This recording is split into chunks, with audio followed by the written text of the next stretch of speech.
Survival House Network. Howdy, gang. What we're bringing you tonight is another episode of The Vaults, the BTM Vaults. It's a series that we do where we release 2, 3 years down the road episodes that never were, episodes that were either botched for whatever reason, or maybe they just never really went anywhere after the fact. In this case, it being Halloween, we thought we would resurrect what was going to be the start of a paranormal podcast, but it eventually just sort of broadened out and became what is now known as the Deep End Podcast. And basically, it's a show where Mac, Zach, and I talked about our paranormal experiences. So I think there's some retread. I think there's a little bit of retread on there from my end because I went on to do Deep End and I might have rehashed some of these stories a little bit because this one was never to be. What was it supposed to be called?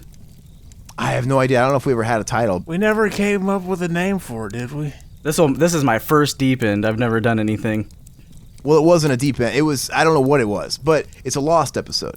And it was one of the first times we ever had Mac on one of these shows, and it was one of the first times that I had spoken to Mac. We did it right after we did the Not a Home Alone commentary.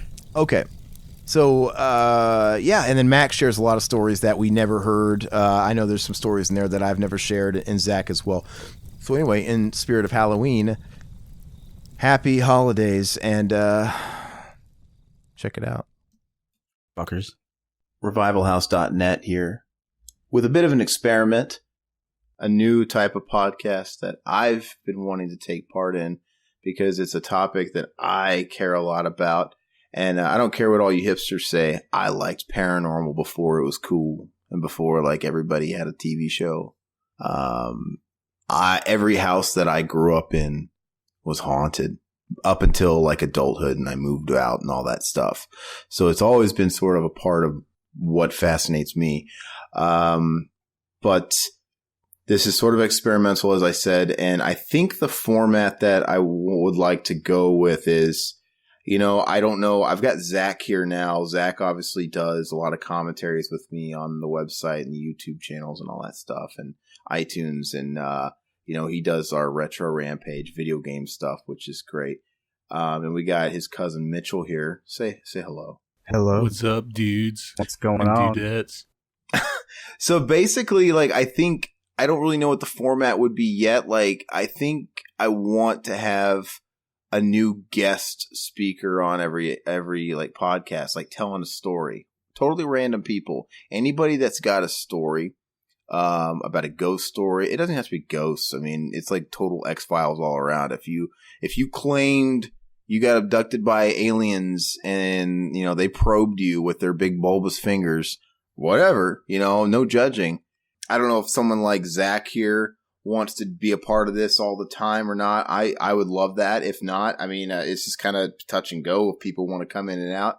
But I think as long as there's some new person coming in who's not a constant, right? Some random Harry from down the street. I think that's where it might shine. Yeah. Maybe we'll get lucky and get some random Randy Quaid crazy fucking guy. But I don't know. So maybe this first episode should just be sort of a preface to what may be to come. So kind of introducing the format. I'll talk a little bit about it, certain experiences. Zach, Mitchell, you guys can maybe share a story or two. But like I said, I kind of began to describe every house that I grew up in was haunted. We moved around a lot. I was always the new kid in school.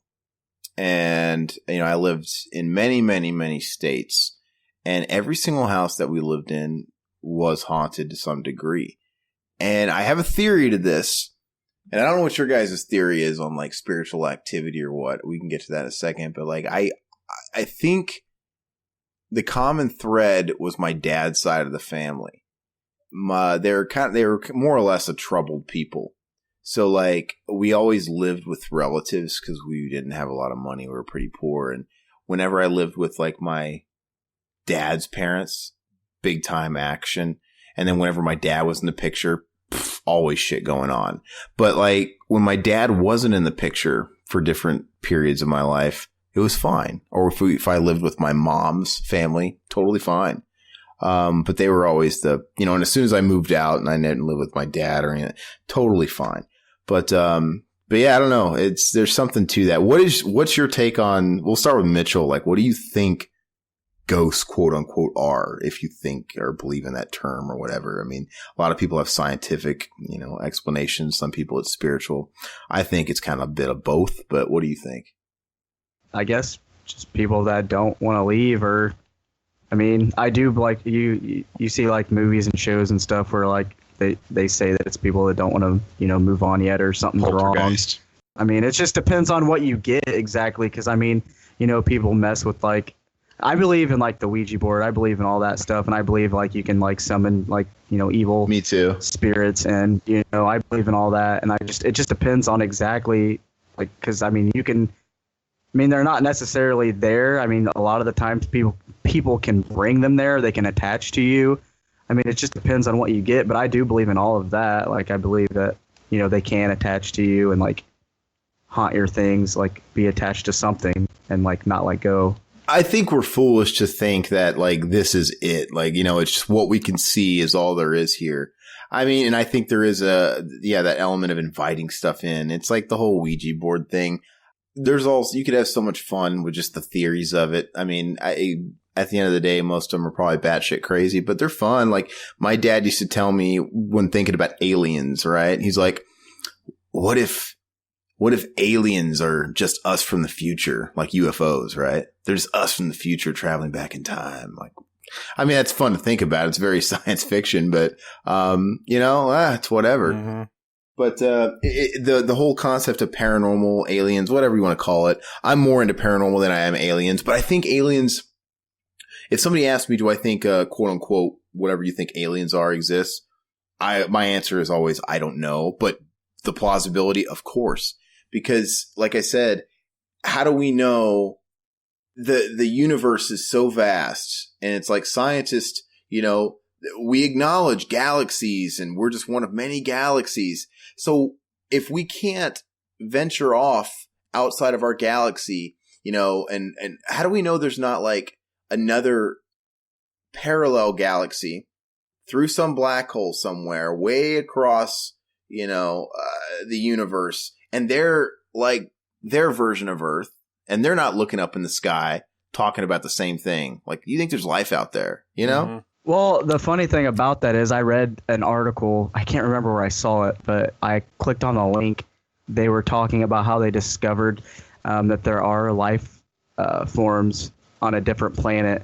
I can't remember which planet it was. It was like Mars, where it was like some kind of bacteria. I remember seeing, like on the Science Channel, like a couple years ago, I remember I was watching it with my dad, and like they were talking about how they sent like a capsule or like it was like a digital signal. Oh, and it came back with recordings. Yeah, they put like they figured the best way to communicate with aliens, if there were any, was like through music.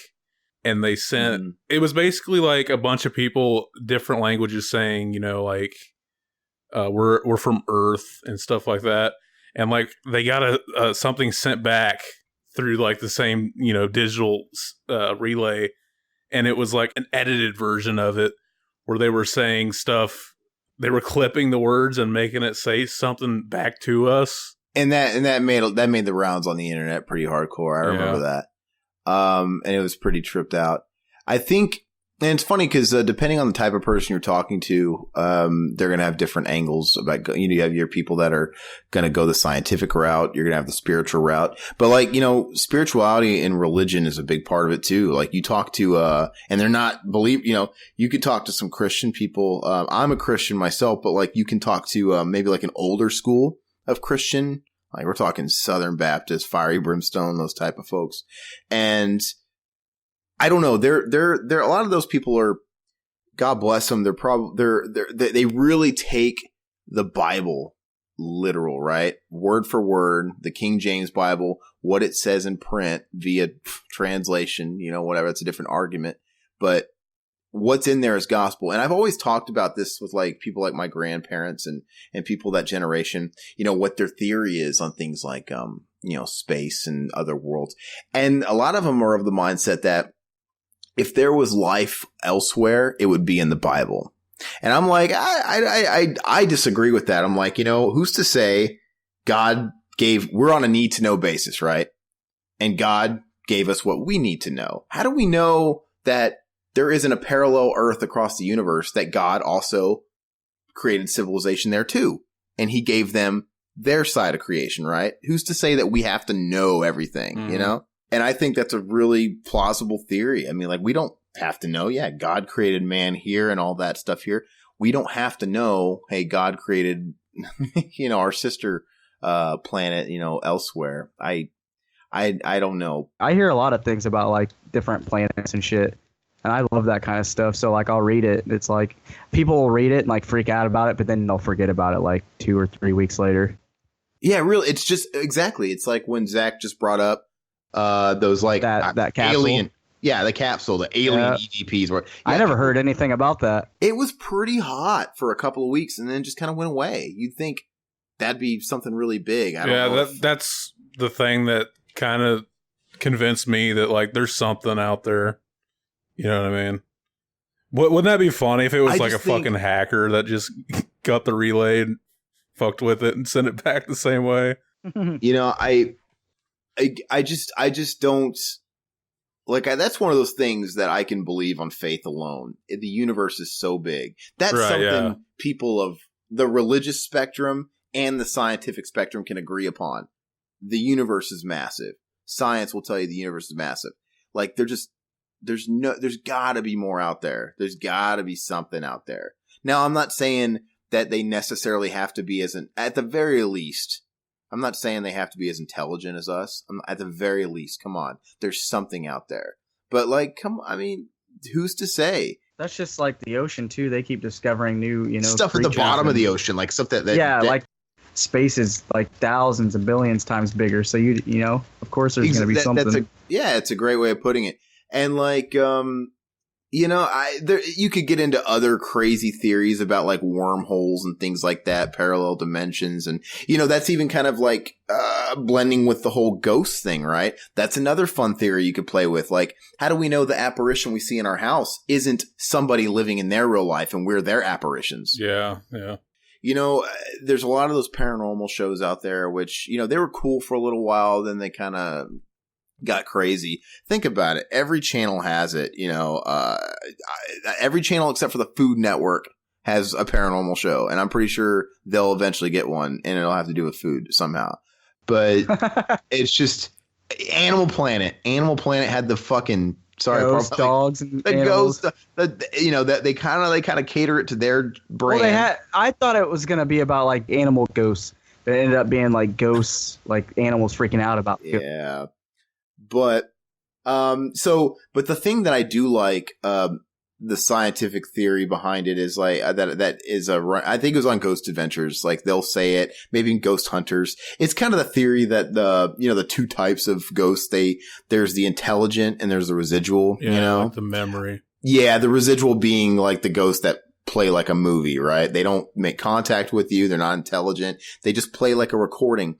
You know, I'm going to butcher it, but I remember on one special of Ghost Adventures where they had some specialist describe, they were in like the underground caverns in Scotland, with that guy that was like killing all the prostitutes under there in the tunnels. I don't remember. But, anyway, this guy, he made it sound smart. I can't relay exactly what he said, but he was basically saying that the walls in those tunnels and those caverns were loaded with quartz. And he was describing how quartz were a main component in photographic technology, you know? Right, yeah. And more or less putting it really stupid is it was literally creating photographs and recordings.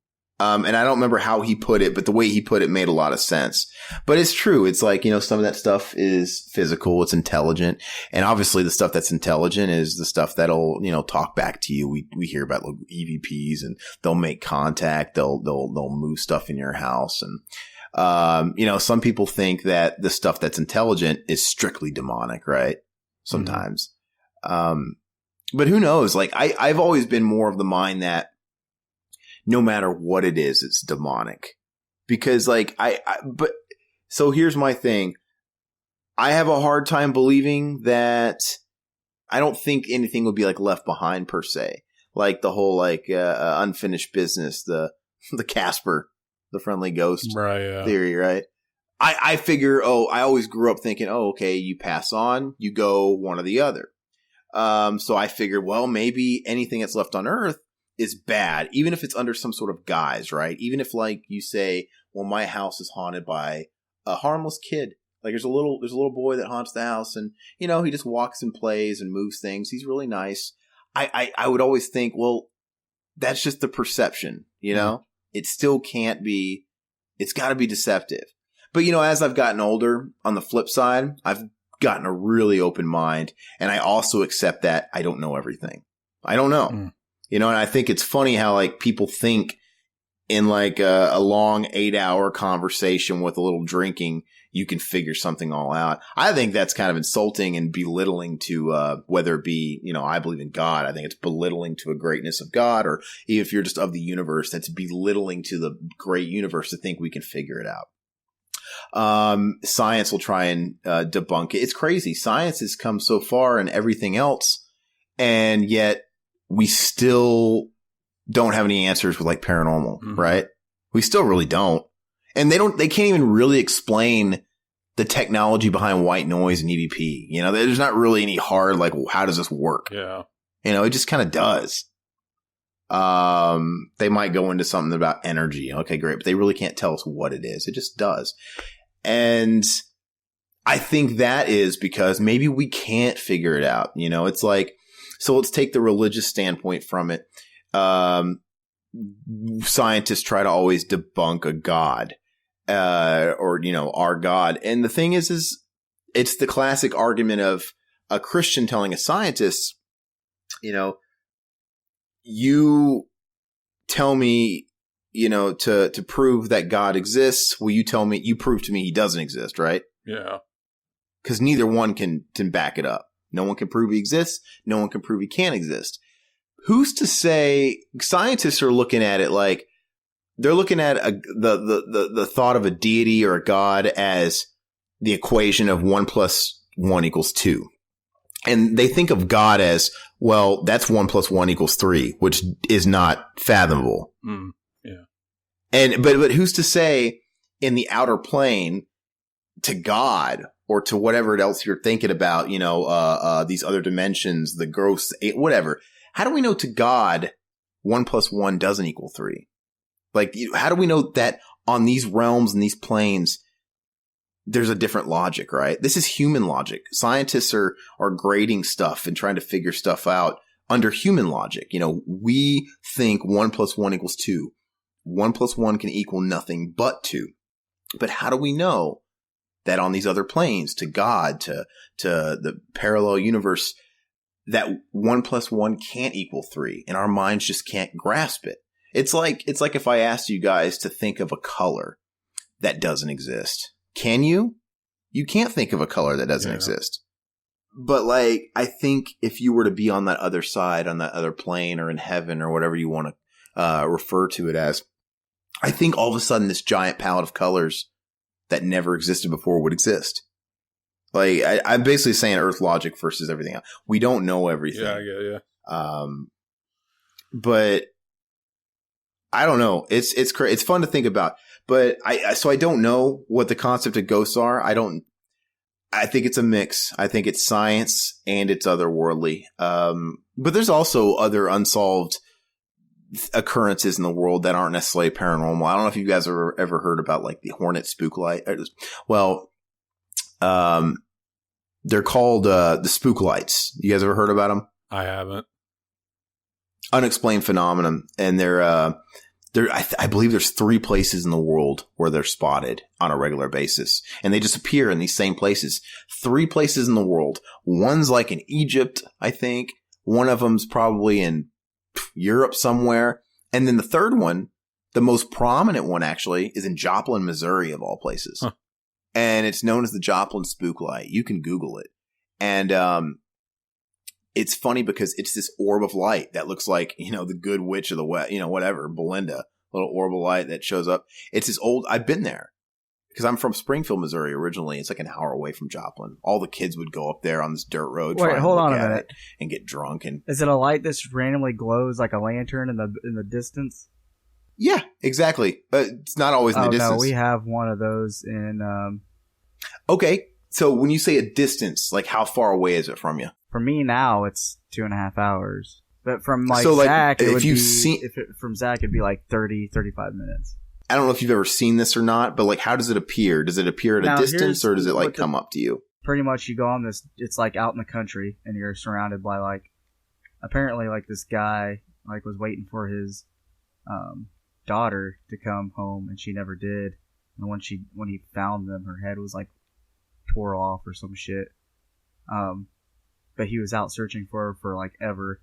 And if you park your car and like flicker your lights, you'll see like this light just randomly glow, and it'll get bigger and bigger and bigger, and then vanish. Interesting. This is kind of getting into like urban legend territory, right? Yeah, but it does. We watched it. Like I went with them and we parked, and like you flicker your lights and then shut your car off. The best way to describe this, and this might be the exact same type of thing, this is actually a little bit more up close and personal. There's this, like I said, there's 3 of what I'm talking about supposedly in the world. The one in Joplin is the biggest one, like as far as like it's the biggest orb and the whole deal. But most sightings, it appears the most regularly. There's like this old farm road, and you go sit on the side of this road and just kind of chill out. A lot of people in the area have done it, and this orb. And the best way to describe it is it's about the size of a lantern, or no, like a jack-o'-lantern, right? Whatever. Yeah. It's a pretty good size. And it basically comes ski-bopping down this country road. And the way it looks, the way we've always described it is, it's like a man is holding a lantern, but the man's invisible, and the lantern's kind of swaying back and forth, right? And it just kind of sways and hops down, and it just kind of makes its way down the road, moseying down the road. And if you try to charge it, then it'll stop and start to scurry away and disappear. There's been counts where people have said it'll go through your car too. Like if you're driving down the road, sometimes it'll go right through your car. But regardless, stuff like that. It was on Unsolved Mysteries back in the day. You remember Unsolved Mysteries? Mm-hmm. Yeah, the creepy ass show. Which is coming to Netflix, by the way. Isn't that exciting? Yeah. Yeah. That was on Unsolved Mysteries one time. And it is. Nobody knows what it is. And does that mean it's paranormal? Like as far as like ghosts and other world? No. It could be totally scientific. Could be totally something to do with. But the fact that it's something that we don't know what it is fascinating. You know? Right, yeah. It's fascinating. There's things that we don't know. The 7 wonders of the world. I mean, a lot of those are fascinating. I don't know, but as far as ghosts, to keep it pretty streamlined, maybe we'll just kind of start with telling one account or story to kind of kick things off. I want to know what Zach thinks ghosts and all that stuff. That's is. right. Yeah. So what's your opinion on them? I mean, we kind of covered a lot of different little theories. What's your opinion? You might not believe, and that's okay. You could say, "Fuck you guys. You guys are stupid. I don't believe in any of this stuff." Go for it. What do you think? Yeah, I'm pretty skeptical usually, but like I just look at it like, I don't like. I think everybody's skeptical to an extent until they fucking see something. You should be. You should be a little. Even if you're a believer, you should be skeptical all the time too, right? Right. Yeah. You should always, give a benefit. Yeah, continue. I guess I never really thought of it before, but I guess I just look at it like the unfinished business thing. Okay, like you watched Casper, Bill Pullman. You think you can turn him back into a human? Like Bill Pullman? No, not that. Not that unfinished business. Unfinished business. Cat blue. Catatonic. Okay, so you're a little bit more skeptic, but maybe open-minded, just kind of, free going with it. Well, So even people that are skeptic, they have their stories that maybe they thought were weird. It's funny, man, because a skeptic is a funny thing. Because I've known skeptics that I've experienced stuff with, and in the moment they're like, "Did you just see that too?" They're like, "No," they're shaking their head, but the next day they've convinced themselves it didn't happen, right? Because that's what a skeptic does. Like, the next day a week later, they're like, "Oh, you think we saw this?" I'm like, what? That night, you were the one, whatever. That's just what skeptics do. The mind's a powerful thing, and we can convince ourselves. It's denial, right? Denial's powerful. You could lie so much that you end up believing yourself. We've all done it.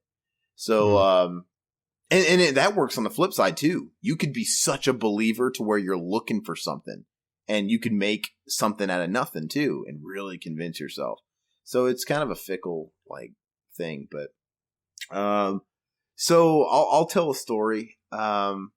Actually, I don't know if I'll tell a little funny story, and then I'll tell the real one. This one's little. I just remember when you're kids, you know how there's always the urban legends that always go around your neighborhoods or the schools and stuff. Yeah, we had a bunch of those.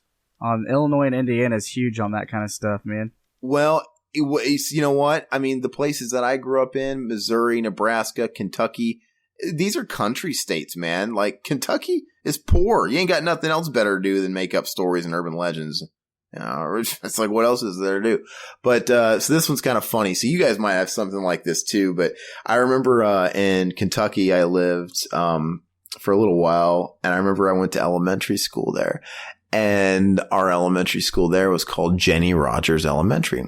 And all us kids, we never knew who Jenny Rogers was. Now that I'm an adult, it's okay, obviously it was probably just some philanthropist in the city, someone that did good for the city or donated money, whatever, right? She got a school named after her, but we didn't know anything. So the rumor went passed away. Yeah. The rumor went around, who's Jenny Rogers? The rumor was that Jenny Rogers haunted the school. And this was an old elementary school.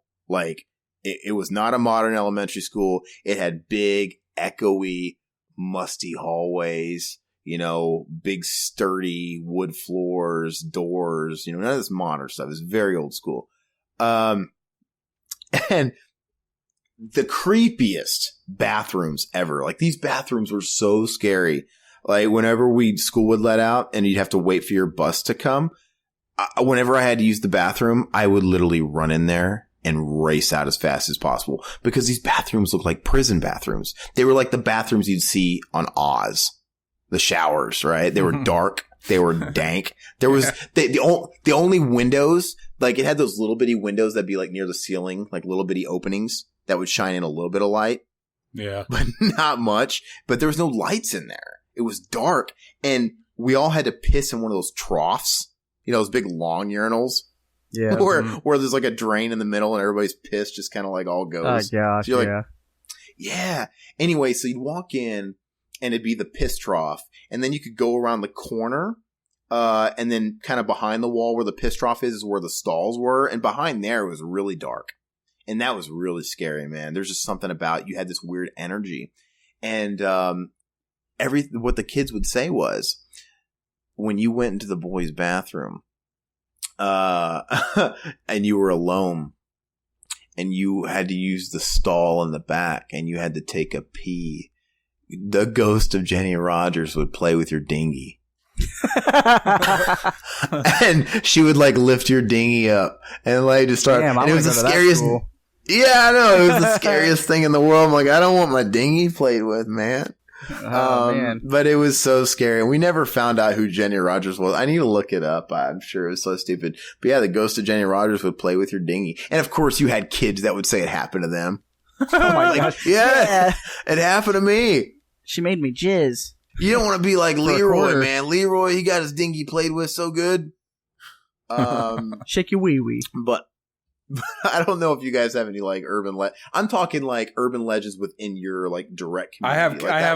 I have a funny urban legend that got me, and it was actually Mitchell and our friend Philip that told us. We have this pizza place called Joe's Pizza, and right next to it is a big fucking window, and it's always covered with a bunch of blinds. You know, the blinds that you can turn the thing and they kind of open up a little bit. Yeah. And then they have the string. That's every blind, but go ahead. Or, well, you know how the threads that go in between them, there's those little holes. Yeah. Well, basically, it was this place is abandoned. It used to be a old folks' home or something. And if they're oh yeah, if you look through this one hole and you gotta really get up on it right, and kind of focus through it, you could see like a dead old woman sitting in a chair. Oh my god! And so I do it, and I see a fucking old woman, and I freak out. And then they tell it, oh yeah, it's a dummy. Yeah, I don't know why it's in there. It's a fucking just dummy just chilling in there. Yeah, dude, it would scare us all the time. We would look at it and be like, dude, that's fucked up. Yeah, it really did. Yeah, it looked really so eerie. Scary. But like, he ended up telling, like, after I fell for it, they were like, yeah, a couple people called the cops because they looked through there once and they called the cops, and yeah, it's a dummy. Like, the cops went in there and looked and everything.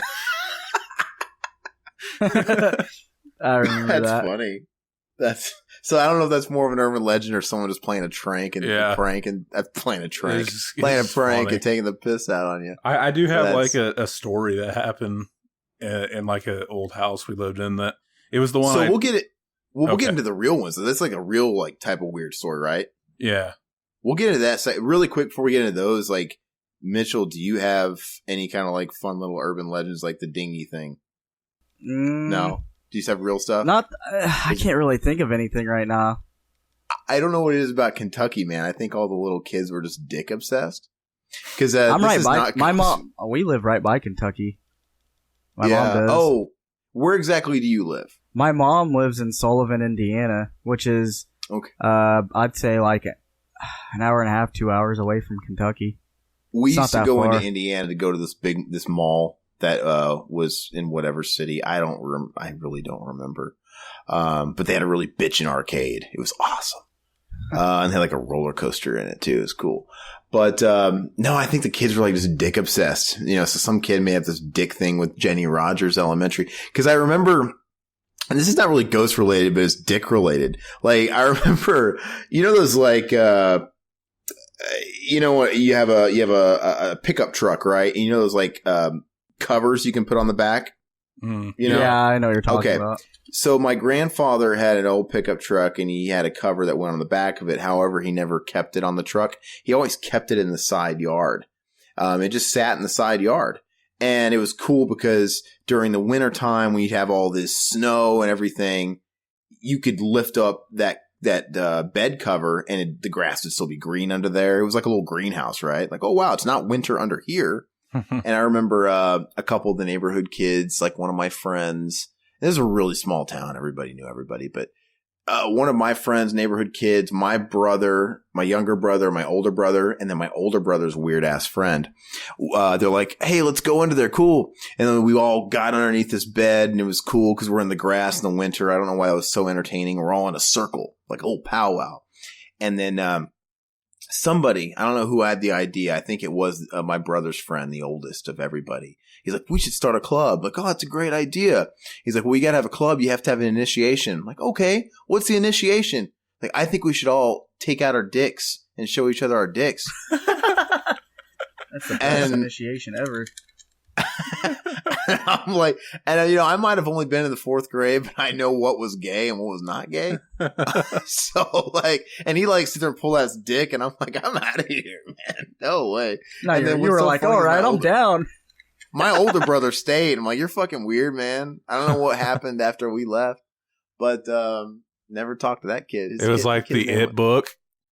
Yeah, it probably turned into the It book where they just jerked each other off. His name was Reuben too, and to this day I can't eat a Reuben. What's a Reuben?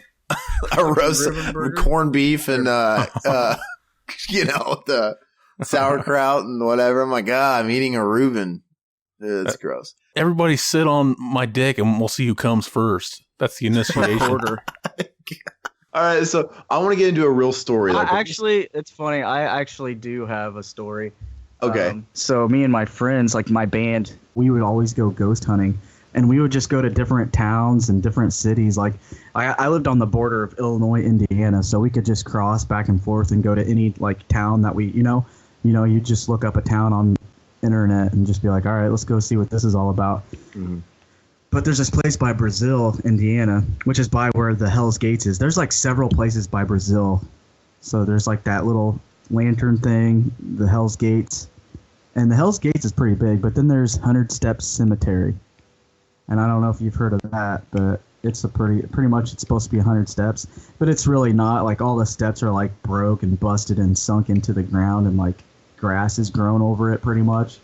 So like it's pretty much just like, and it's crazy too because like you turn onto this random road, you don't even really see it, and then it curves off and it's like a bunch of woods, and there's like maybe a house over here and a house over there, but then it turns into like woods and like just a road. And then we're idiots and we bought a Ouija board from either Walmart, I think Toys R Us. It's funny how Toys R Us is like sells Ouija boards. That's kind of fucked up. You think, They sell gateways to hell. It's interesting, yes. Yeah, it's like, hello, this is like a kid's store. Buy this, Ouija board. Well, it's And Milton. it's Who pretty- ons it? Parker Brothers owns it. I think it's I don't Parker even Brothers. know, man. Yeah. They're Hell's brothers. No. But so we bought it and we're like, it was like $10-20 somewhere around in between there. So we're like, why not? So we decided, because we used to go up to the cemetery and take pictures and like record shit, and yeah, it's pretty fucked up because it's this huge hill and there's steps, and once you get to the very top, you can hear everything. Like the sound is totally different. Like you hear everyone just fine, and then once you go up these steps and then get up there where the cemetery is, it just silence. It's kind of like you got on a plane and went way up into the sky. Like everything just sounds muted, like muffled. It's really messed up. And apparently the story is like you have to go down it and count the steps. If you don't, like if you go up there and count the steps and then turn around and like do something, apparently someone is supposed to like push you down the stairs and you're supposed to die when you fall. Something fucked up like that. Why the fuck would you do it then? I don't know, cause why not? It's urban legends. Yeah, Everyone why wants to, And so we decided, hey, let's take this Ouija board up there and do it. So Fuck each other. we do. So yeah. So pretty much we just like we say why not, and so we did. And we were creeped out. Like after we pulled it out and started saying shit, dude, cold chills like constantly. Like my whole body was like a freezer because I was so scared to like see what would happen and like just thinking about it. Like, so, we're up there and we're asking it stuff, and like apparently it started moving and I didn't move it, and they swear up and down they didn't move it either. And it was really fucking creepy. We asked it a bunch of things, but then later we left and we went back to one of the band members' house, and we're like, let's pull it out again and start doing like messing with it. So we did, and it started moving again like later on. And then come to find out, we're all talking to some people about it, and then out of nowhere one of them's like, oh, I moved it. Like we were all creeped out and shit, and like later on he finally tells us, like, it's always got to be there's always got to be one person in the group that has to that can't be serious, and they have to be stupid. Like they always have to move it. But he said that he moved it at the house, but he swears up and down he didn't move it at the graveyard. So it's like, what do you think about that? It was kind of fucked up, but we were scared shitless. I think you when beat the fuck out of them. Yeah, right. Push him down all we the had stairs. we had candles lit and everything, dude. We were like lights out, candles lit, everything. Dicks And out. he's like, "Oh, I moved it there, but I didn't move it at the cemetery." So it's like, yeah, I kind of think you did, man. You kind of like. Oh, I thought that was gonna be a real story. Like I was waiting for it to end with you saw a ghost or something. No, dude, that was my funny story. And not to get too deep into it, because I think that's like another podcast all on its own, like the topic of like Ouija boards. It's pretty fascinating, the history behind it. But, there's a scientific approach to Ouija boards where they say that whether or not either party knows it or not, subconsciously they're moving it, Yeah. that I've whole heard that, thing yeah. where, they you're playing it. It's a preconceived notion that you're going to be sitting at a Ouija board, and in the back of your mind, your subconscious, you are moving it. You don't realize you're doing it. It's a scientific approach to it. The history behind the Ouija board is actually pretty fascinating. And by history, I mean like the lack thereof too. Like it's literally such a, ambiguous thing, that people don't really know when it originated, where it came from. Just speculation. It's just one of these things that just kind of was, and it just kind of got around. But so going into stories, I think that's what we'll do. We'll just kind of tell a story and kind of round out the introduction to this sort of topic in this podcast. My story, and this is getting serious for me. So No more joking for me. No dingies in this one. No dicks. But I will go ahead and keep a theme here, and I'll tell a story about the house we lived in Kentucky. And I lived all over the place, like I said. Hauntings in Tennessee, hauntings in Nebraska, hauntings in Missouri. But we'll go ahead and stay with Kentucky since I've talked about Kentucky. The house that I lived in there was my father's mother's house. And I mentioned earlier that they were the common thread to all these hauntings. It was my dad's side of the family. My dad had all his personal demons. My grandmother was, a different kind of person. She's older, and I like to say she's better now, but man, back then she had her problems. But her house, I remember in the mid-late 90s, this house was in the 50s, 50-something years old, which at the time was really old, right? That means that house is like 70 years old now, and they still live there. And everything in Kentucky is really old. There wasn't a lot to do there. We'd go in the woods, and when you go in the woods, they'd still have like prison camps from the Civil War still intact, like little cells, ball and chains. They take a lot of pride and just in the history. So a lot of stuff's real old. So that house is real. And I know there's places in Europe where they probably laugh at that. They got mailboxes that are 2,000 years old. They're older than our country. But for America, at the time, a 55-year-old house, whatever, was really old. Anyway, so this house had 3 levels: basement, middle ground, and attic. And you know how usually, if you've never experienced it, you've at least heard about it. You know how like there's always like a hot spot of the house, right? It's like there's one area of the house that's haunted, like this one room. And, you go into that room and you just feel off. And it's not even just like, it's that weird feeling of, I don't know how to describe it. It's like temperature is weird. It's inconsistent with the rest of the house. Maybe it's colder. And you just feel like your senses are kind of going batty. Your senses aren't working properly. Like it feels like you're being watched. And your senses are all over the place. It's just really unsettling.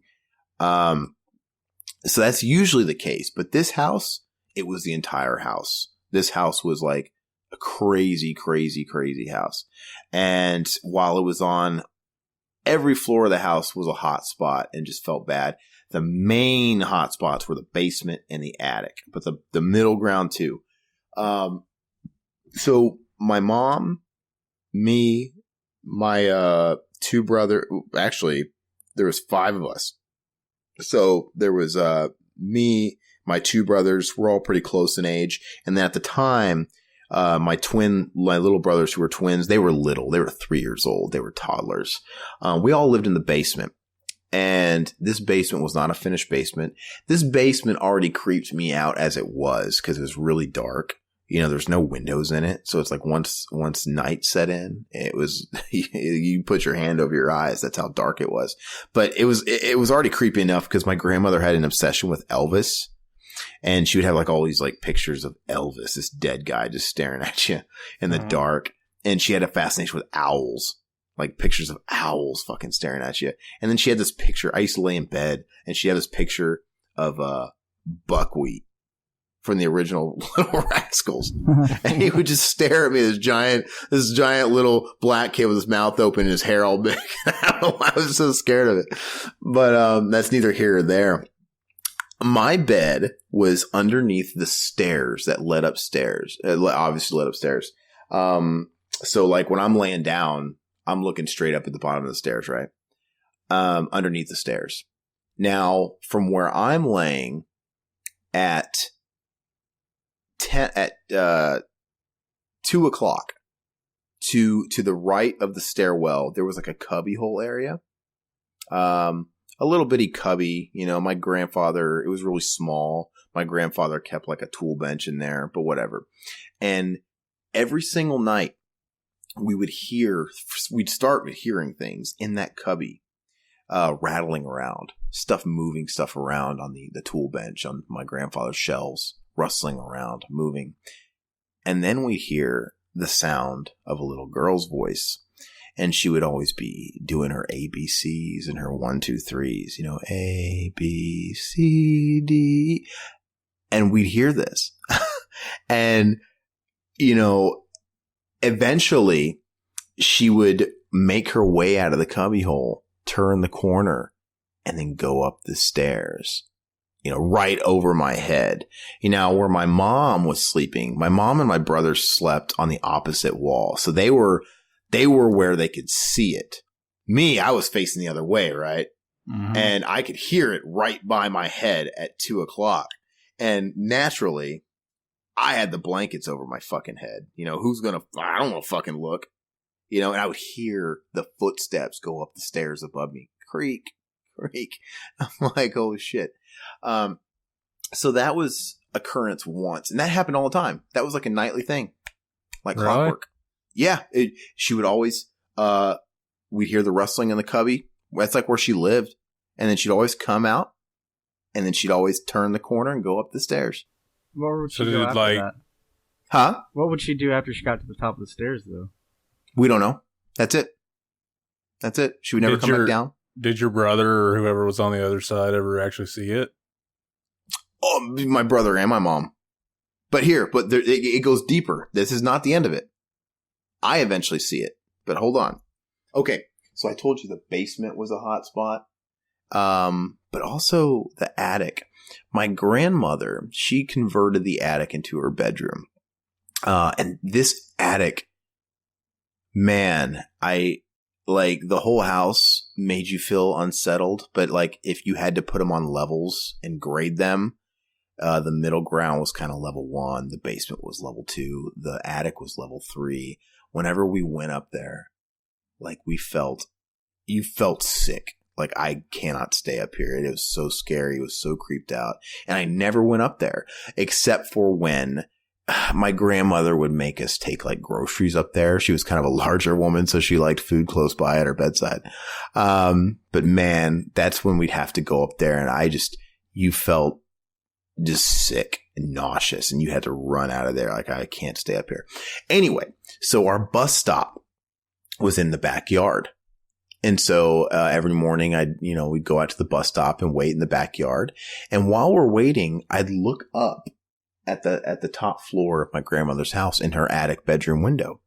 And every morning I'd see what appeared to be a little girl opening up the drape with one hand and looking down at me and staring at me with her eyes. Now, even though we had already seen some stuff and we knew what was kind of happening in the basement and other parts of the house, I was still kind of a realist, right? I'm like, okay, because this is happening, maybe this is my mind playing with me, you know? Because we're already kind of on edge. So that little bit of skepticism, I think, is important to keep. But it was every single morning. It looked just like it. Like, this is what it is, but I'm going to give something the benefit of the doubt. Because to my knowledge, that thing is only in the basement, but whatever. Anyway, one day I had an opportunity. So one day we're outside in that backyard, not a school day. It's like a weekend. And me and my brothers are like kicking around a soccer ball. We had like a volleyball court back there and kicking around a soccer ball and playing.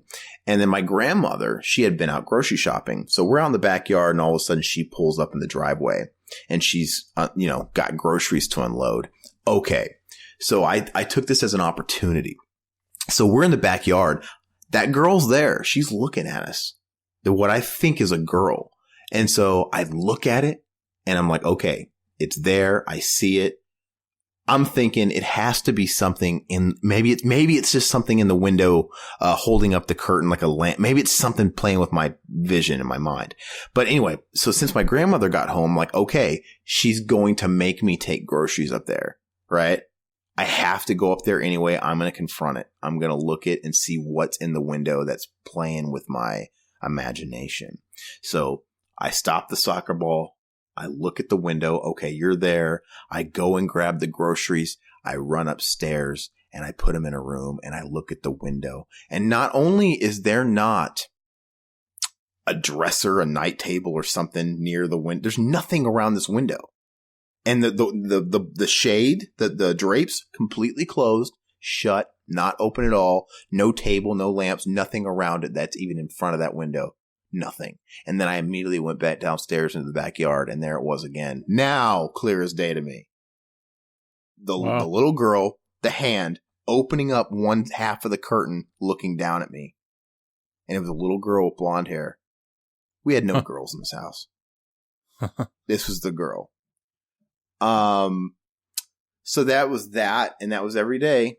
I never went up in that attic, man. I fucking hated it.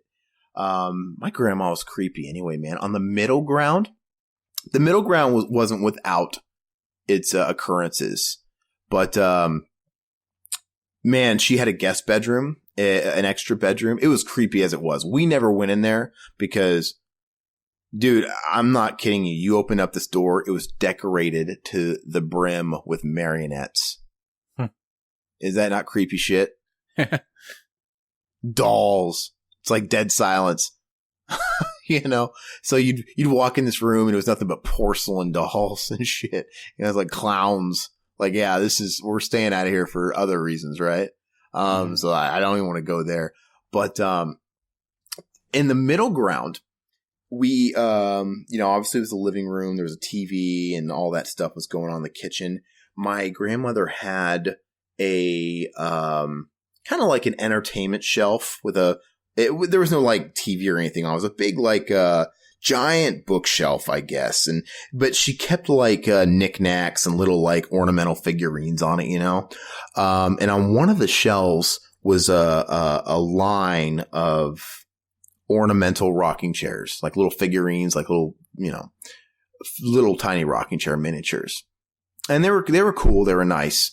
Now, one day, and keep in mind, there's no doors open for drafts. There's no windows open. They never kept they always kept the AC going.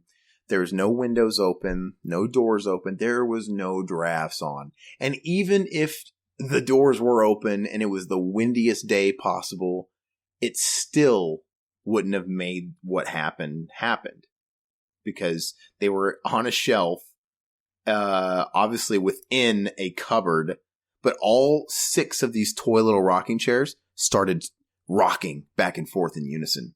And I'm talking fast. You know what I'm saying? Yeah. Like they were rocking. I'm just trying to paint the visual that it wasn't fucking wind. Wind couldn't do it. But in case you're a skeptic, there was no wind in this house. But, so I remember that. And, it's funny. My grandfather, he was one of those skeptic types. My grandmother, she wasn't. She acknowledged the ghost all the time. She loved it. She's so into that stuff. And she would acknowledge all the time. She had no problem with the little girl that lived in that house. She's like, she never hurts anybody. She never does anything, you know, she's fine.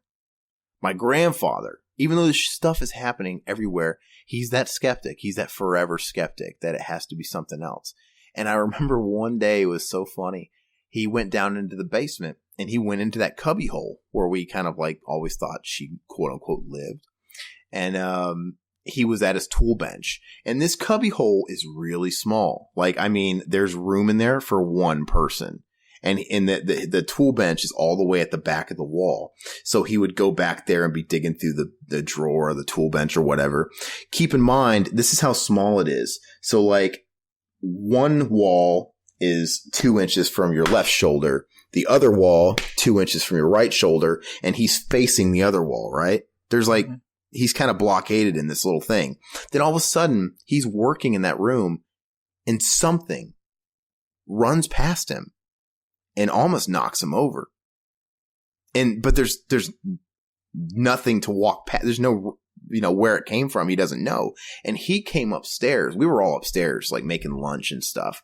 And he came upstairs sort of flabbergasted, like lost for words, asking us, the kids, were any of you just downstairs in my, first of all, even asking that question is really stupid. Because like I said, it's like the size of a baby's closet. There's nobody in there, but he just was searching for an answer. And we were all kind of laughing. My grandmother was laughing at him because, not only did he you see the ghost, he had a contact with the ghost. Like it touched him. Right. So I don't know if it got rattled or scared. And another bit I'll say about this, and I know this is kind of long-winded. There's a lot of stuff in this house. But I mentioned how I had little brothers, right? And they were twins and they were 3. Mm-hmm. You know, the thing about little kids is they're not wise to that stuff. And there's no reason to tell them about a quote-unquote ghost, right? It's just going to scare them. They don't even know any better anyway. They're just ignorant and blissful. So it's like, whatever. Don't even talk about it around them. So they knew nothing about this. They knew nothing about this. We just kind of never talked about it around. They were just like little kids. They walked around the house with their binkies, their blankets. Anyway, at Christmas time, what we would do is we would all wrap, me and my mom, and we would wrap presents in the living room floor. We would wrap presents. And you know how little kids, I think it's all little kids. You know how little kids, when you have a house with stairs, they got this thing about not staying in one room or floor. They just like to run up the stairs, chase each other. It's like, well, you guys just pick a level and chill out. They just got so much energy. So my little brothers are twins, 3 years old. They were chasing each other, going up and down the basement stairs. Like, oh, we're just wrapping gifts in the kitchen, the living room floor, you know. And then all of a sudden, so one of them, after coming back upstairs, one of them, my brother Dakota, he shoots down the stairs again. I swear to you, not 1 second later, he shoots back up the stairs into the living room where we're wrapping those presents. He is white as a ghost. And this 3-year-old, like with his limited vocabulary, is kind of panting and telling us there's a girl on the steps. There's a girl on the steps.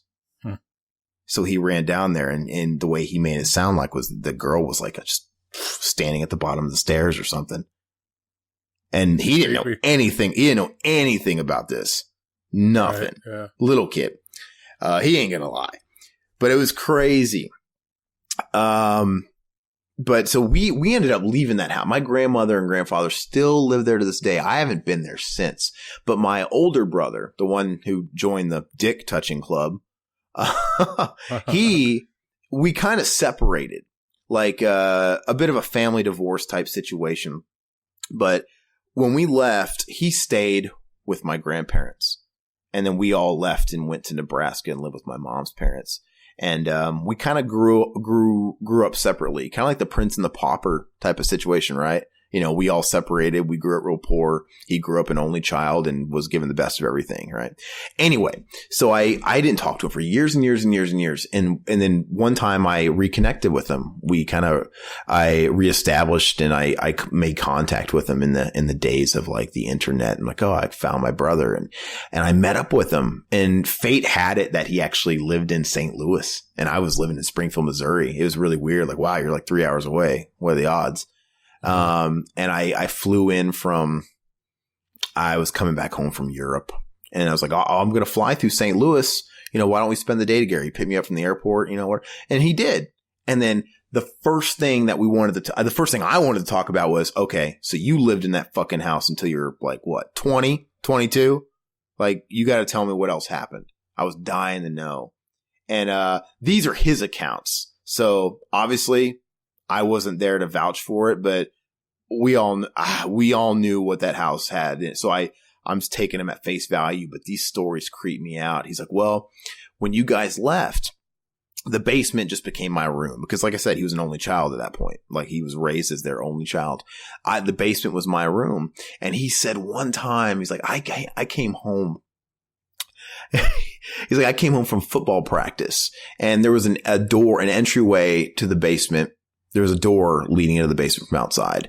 And I wasn't lying. There was no windows in this basement at all. There was no windows. So when you put your freaking hand over your eyes, man, that's how dark it was when the sun went down, because there was a little bitty window in the back door that you couldn't see because the stairs were blocking it. But it was that dark. Anyway, you know how when you get home from school or work and you sit down to unwind and you accidentally fall asleep because you're just so fucking tired? Yeah. You don't realize. He did that. He's like, man, I came home, walked into the basement, sat in my chair from football practice. Before I knew it, I passed out. I sat down to take off my shoes and all that stuff and go eat dinner, and I fell asleep. Before I knew it, I wake up. And now it's like 11 o'clock at night. So he basically woke up feeling like he was in a coffin, because he woke up and now it was pitch dark because, you know, the sun had set. Yeah. And he's like, when I woke up, I'm sitting in my chair and I feel about an inch from my face something breathing and panting on me. Ugh. And then he reacted. It's pitch black, and all he could hear was whatever it was scurrying off into the pitch blackness of the basement, scurrying away. And that's creepy. And then in the middle ground, he said one day I came home from high school, and the only person that lived there was him, my grandmother, grandfather. That was it. And my grandparents, he said, they were away. They went out of town to Lexington, Kentucky, which was like 4 hours away. This was a small town. Everybody knew everybody in this town. Danville, Kentucky. Literally everybody knew everybody. And they were out of town. He came home from high school. He was going to have the house to himself for the whole weekend. So he gets home, probably football practice again, and then he takes a shower in the bathroom on the main floor. And he says, and it's just one of those basic, it's a tub with a curtain, right? A tub shower. And he's in there. He's washing his hair. He's behind the curtain. Then all of a sudden, from right behind the shower curtain, a girl screams. Dude. And he freaks out. And he's like, can you imagine being in that situation? It's like, I want to get the fuck out of there, but I'm afraid to open the curtain and look. Right. Yeah. It's one of those things. And I can only imagine. He's like, yeah, I finally got out. And then I ran out into the living room. And the first thing I did was I called, Grandma and Gramps. And I was like, where are you guys? And they assured me they were in Lexington, Kentucky, 4 hours away. Just to double check. But funny enough, so when you're younger, you don't realize, we didn't realize it. But later on, I've come to find out that, like I said, it was a small town. Everybody knows everybody. I found out our house was kind of famous. Really? Everybody in the town knew about that house. Absolutely. And then when we did our research, would you know it? A girl died in that house. A young girl died in the house. There was a family that lived there. Little girl died in the house. And what's also funny is every family that lived in that house after that happened with that haunting, ended with some sort of divorce or broken family, and that always happened. When we lived there, my dad cheated on my mom. We moved to Nebraska. That's why we separated, and everything happened. My mother disowned my brother disowned my mother, and my grandparents, they separated for a long time. They eventually worked it out, but it was just, and I don't know if there's really anything to that or not. It's just an interesting coincidence, right? But that's the skinny of that house, right? It's pretty fucking freaky. That's some creepy shit, dude. Yes, it's creepy, man. It's like the whole time you were telling those stories, I was kind of like looking over my shoulder every once in a while. I kept thinking I heard stuff like in the other room. I'm right by a closet. It reminds me of the cubbyhole. I'm like looking over my shoulder.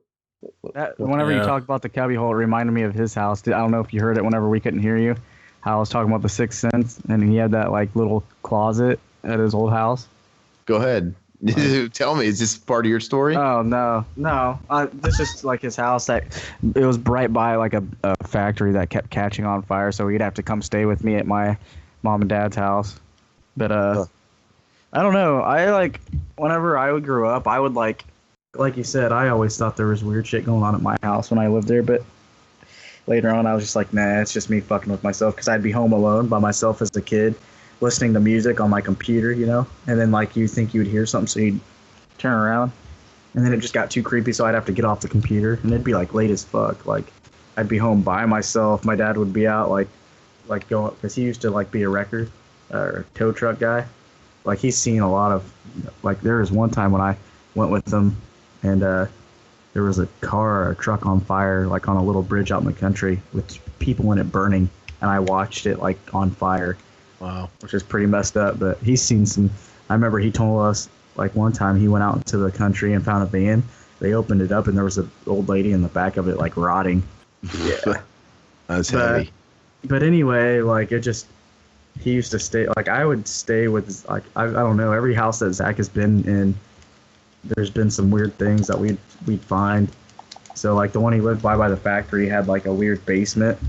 I remember too, to this day, our cousin Joycey would watch him at that house, and I remember, I don't know what it was, but I remember going there, and this was around the time when I still remember this to the day, because I was kind of confused and I don't know if anything messed with him or like scared him, but you know, we're like huge horror fans, and like I'd go over there and be like, hey, let's watch something, and she's like, yeah, we rented a bunch of scary movies and he doesn't want to watch them. And I was like, what? He had Halloween, The Curse H2O? of Michael Myers. Oh, no, this was when The Curse of Michael Myers came out. Yeah. Just movie's just as shitty, but continue. Well, yeah, but we were kids, so I mean, Yeah. it was one of the more like dark ones, you know, Yeah. like scary dark, like With the cult vibe and all that. yeah. So, but he didn't watch it, and she's like, yeah, he won't watch it for some reason. He's scared, and I was really confused because Zach, like, he always watches that stuff no matter what.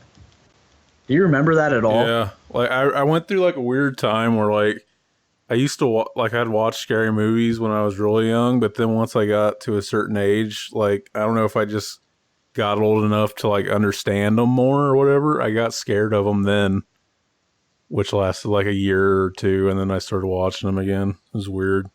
So when you grew to understand them more, that didn't give you more understanding that they were make believe and fake. I would think that would make you less scared. I don't know. Yeah, I it's I weird. still watch some movies that freak me the fuck out, and I can't watch them. Oh yeah, well, just for fun. What? Give me a couple. Dude, even like some of the shittier ones, like The Conjuring, even like fucks with me. Just like that, the haunting stuff fucks with me, you know? Like Amityville Horror, fuck that. Yeah, I will the not original watch that. Amityville Nope. Horror is a scary movie, and I so will is not watch that. Poltergeist it's kind of there, but I mean, fuck, I'm not gonna watch it. and fuck even The Exorcist is a classic. Yeah, fuck it's that. Nope. You know, it's that stuff to me. I used to get scared. I used to get fucking scared with Freddy Krueger. I don't know why. I wasn't a big fan. I had like all of them on VHS recorded, yeah. and I just didn't want to watch them. Like I had all this shit recorded on VHS, and I'd watch it, like try to, and like for the longest I could watch like Michael Myers and Jason, all those fucking movies. I couldn't watch Freddy Krueger at all, and I think it's because like sleep wise, you know, you go to bed and you're like, fuck Yeah, this. well, that's why the character's so genius, and Wes Craven hit it out of the park, you know, by something like Freddy Krueger and the Chuckies and the Pennywise. All those, like, those were creepy to me as a kid, like a really small kid, like 3-4 years old. I probably shouldn't have been watching that stuff when I was that young.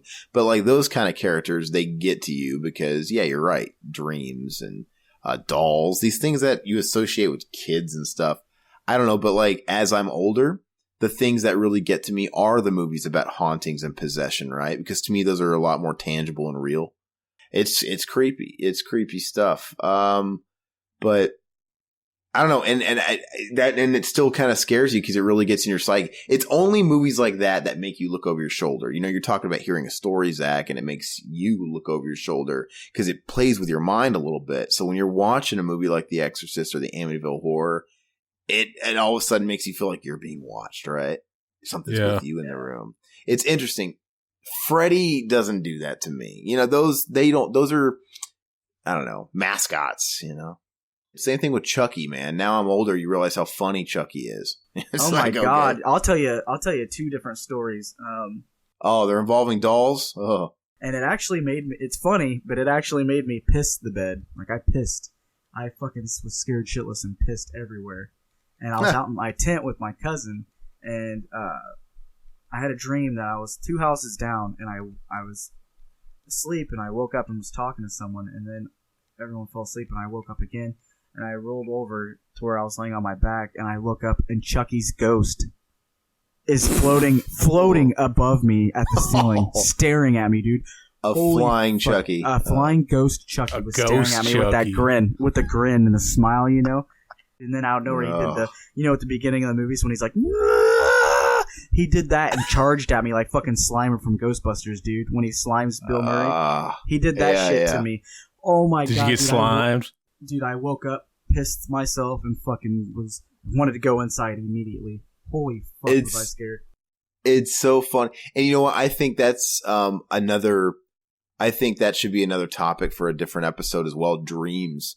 Because, I mean, I don't want to get into that now because that's good stuff for another episode. But I do think that it's weird because our minds are super powerful. We can cook up some crazy things.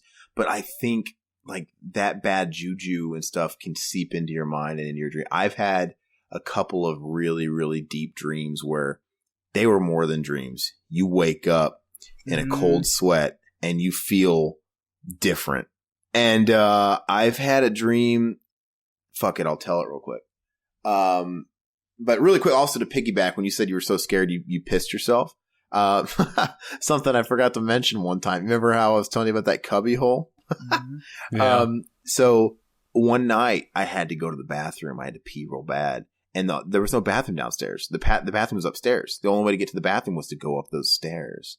And if I went up the stairs, then I would not only go up the stairs, but I'd have to pass the cubby hole. And I didn't want to. So one day I had to pee. One night I had to pee so bad. And instead, I didn't want to look at the direction of the stairs in the cubby hole. So one night I got up and I walked the opposite direction of the room and I pissed in our toy box. and then I played it off like the next morning. I knew I wasn't going to get away with it, so I played it off like I didn't know what I was sleepwalking. That's I just weird played that you off. say that because I used to wake up pissing in my toy box. No joke. I would wake up pissing in my trash can or my toy box when I was a kid. I had night, and that's another thing I wanted to talk about that I almost forgot. Puppet Master. You've watched those, right? Yeah, they were scary as a kid. Yeah, I guess. I would watch those. Like I was obsessed with those dolls, and like Dolly Dearest was another one. You know, I used to sit down and watch. Dolly Dearest, dude. Fucking as a kid, that movie's fucking. I didn't see that movie until I was an adult, but I can imagine being a kid. Yeah, dude, as a kid, dude, watching those spirits, those demons go into those dolls, and like that guy getting slaughtered by them in that warehouse. Dude, fuck that. And those just the faces and moving and the around faces and they make and them moving around. Out. Fuck that. Yeah. So anyway, I have night terrors where I would wake up but I'd be asleep but I see everything that's going on. And there'd be times when I would be in my parents' bedroom and my mom would be like, "You're asleep, wake up, you're asleep, it's okay." And one of those dreams, my aunt and my dad and my mom and like I don't know if it was some of their friends or like some more relatives were in the kitchen and all of us were asleep. I don't know if they were still awake, but I remember passing out and like I had a nightmare, but I was still awake where I was a puppet. I was a puppet from Puppet Master. I think I was Tumbler, the one that spins his drill. Yeah. And he's my favorite one too. And I had a dream that I was him. And I ran into the kitchen and my mom, I was crying and I could see everything going on. I was bawling my eyes out and I was like, Mom, they're coming after me. They're going to get me. They're coming for me. And she's like, "Who is?" I said, "I'm a doll. I'm a puppet from Puppet Master. I'm Tumbler and they're coming after me." Like I had a dream, but I was awake that the dolls were trying to kill me and I was a doll too. It made no fucking sense. But holy fuck, was it scary. I think it's getting into psychological territory. Like I think everybody has those reoccurring elements to their dreams. I do too. My dreams always have a common factor for the most part. And the world's always abandoned. It's always abandoned. I always start off in a house or my house or whatever house. It can be some random house. And then I leave the house and the world's empty. The cars are parked. They're quiet. Doors, no one's there. The sky's gray. Do you guys remember Tales from the Dark Side? Mm-hmm. You know how the intro would be like Tales from the Dark Side, then the sky would go gray and everything would go black and white and gray and dark. That's the way the world looks. The trees would be lifeless, like they'd be like a pale color, like just no life. The sky would be dead and gray, and you couldn't find anybody. And then there'd be something chasing me, and I don't really know what it was. It didn't have a face, it didn't have an image, but I know it was chasing me. It was on my tail, and I'd be running, and I couldn't find anybody. And I'd usually like break in other people's houses and hide in other people's houses. But whatever it was always found me. And I'd be hiding and I'd hear it coming for me. I'd be walking, it'd be looking for me. And the dream would always end right before it finds me. But who knows, man? A shrink might tell me, well, this tells you, this is about your fear of being alone. Like, what? And the world's about, who knows, right? And I don't know if that's the case, but, that's you guys talking about dreams. What's funny is like I never had night terrors as a kid, but I have them now sometimes. It's weird. Well, yeah, that's fucked up because before you say anything, I remember I would like because like I was saying like I've been around Zach for like ever and like I was trying to get to like that one story earlier and I've lived with him like on and off like throughout my life. Like even when like my parents would fight, we would end up like at their house. But like a lot of the time, I would like live with him. I've lived with him like so many times. Him and his mom and dad and sister. Like I've always been really close to them and like just go there and stay there. So like I've been to like all of their houses I've pretty much lived in, and like I don't know, there's a few creepy ones, but he would fucking like this happened at like his house that he's at now and the house that he was at by the football field. And I would be up, like he'd pass out, which is weird because he's always like up super late, and like he'd be asleep and I would be up, and out of nowhere he would just start screaming really loud. Do you remember that, Zach? Yeah. When he'd just be like, and like just start screaming bloody murder, dude. It was scary. Like Jesse from Nightmare 2? Dude, fucking creepy, dude. Like I would even be in the other room and I'd run into his room and I would be like, his eyes would be open and he would be asleep still. I'm like, dude, are you all right? And he's just like looking at me. One time he screamed when I was in there and I turned around and he's staring at me like, looking at me like he was, having like a panic attack or like he was like having a seizure or some shit. Like he was shaking and like he was staring at me, but he wasn't talking, like he couldn't move. Dude, it was fucking creepy. I'm like, dude, are you all right? Yeah, Zach, it's what's weird going when on? that happens. And then later on, like after, I'm like, dude, wake up. Like I would finally wake him up after like 2 minutes, and he'd be like, what? Huh? Like normal. Like he didn't even fucking know that he was doing it. I'm like, dude, that's fucked up. It's weird when that happens. Because, like whenever I wake up screaming and I realize somebody was in the house to hear me and they come in like, are you okay? It's like a weird feeling, like really fucking embarrassing almost. No, but like he was stunned at this. Have either of you ever done it? No, I've never woke up screaming. I think I've yelled one time in my whole... But I woke up and I was like, what the it's fuck? a weird feeling, like you were saying earlier, that it's like they have to be careful with how they like treat it after it happens because you're still kind of like in a panic state. Yeah, he you was know what I mean? fucking... He was awake and like asleep at the same time because he had no idea what the hell I was talking about. That's great. Well, I think we're always dreaming, and whenever we say we had a dream, it's just when we have memory of one, actually.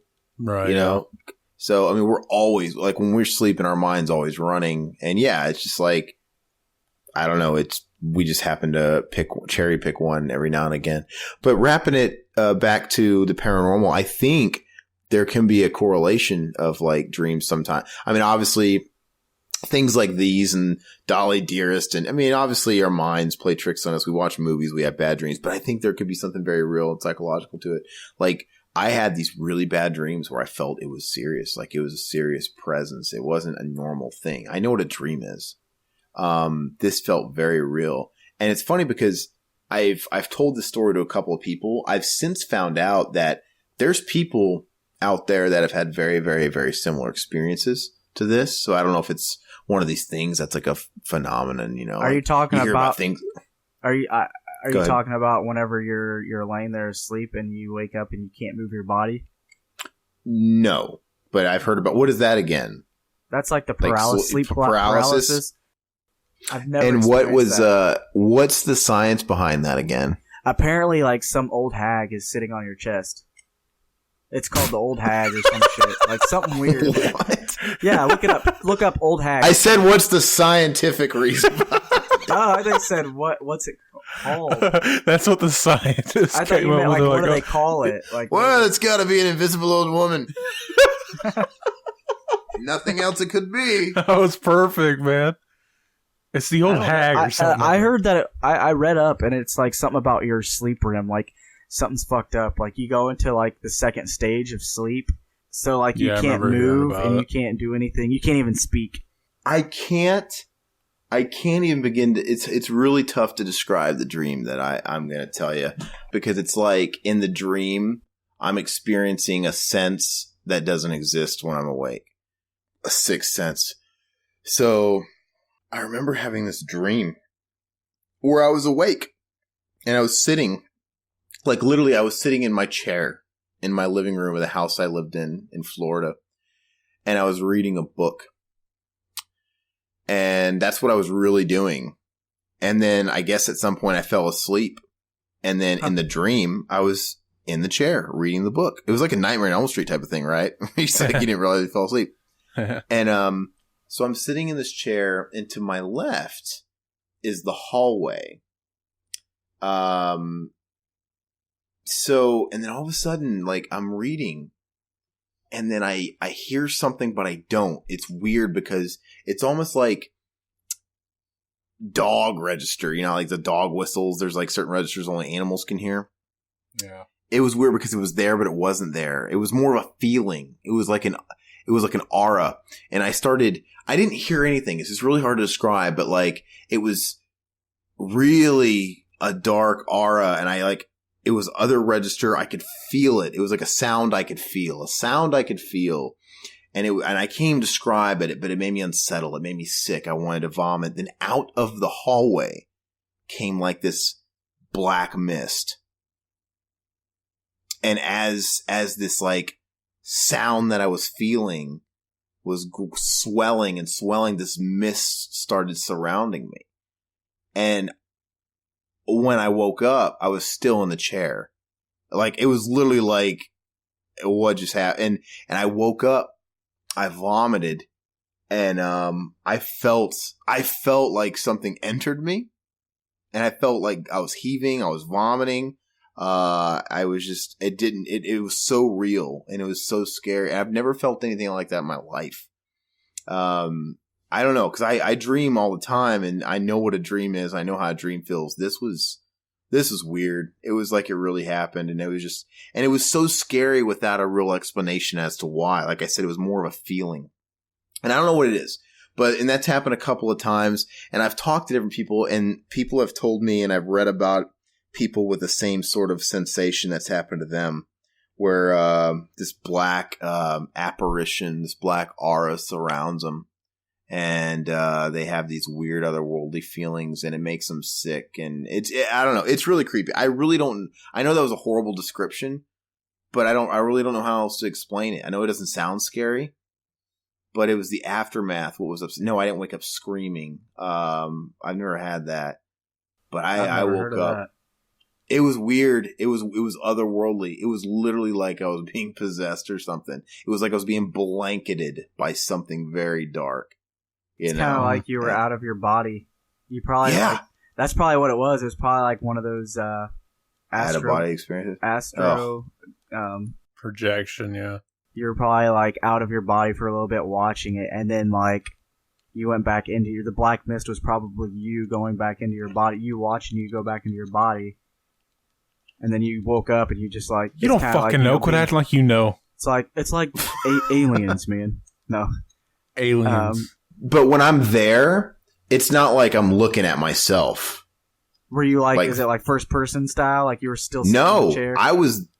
I was sitting in the chair. It's like literally like Nightmare on Elm Street where they fall asleep and they realize they fell asleep. Oh, okay. I thought it was like you saw like the dream was you still sitting in the chair. So I'm sitting down in the chair with a book. And some point I fell asleep, and now I'm in dreamland, and I'm still sitting in my chair reading a book. I can't even tell you what book it was. It was Lost World by Michael Crichton. Not that that's relevant, but and then to my left is the hallway. What's up? Do you remember what the book said in your dream? Because that was you writing it. Okay. No, I don't. No. But anyway, so like to my left was the hallway, and like I said, I'm sitting here reading this book. Then all of a sudden, I have this feeling over my shoulder, and I feel like I said it's weird because it wasn't like it was like a sound overcame the room, but it wasn't like a sound that I could describe or I can't describe. It was like a sound I could feel. I know that doesn't make any sense. It was like, I don't know, man. Like if Satan was playing an organ in my house, but I couldn't hear. It was weird. It was like a feeling. And so I couldn't even describe it.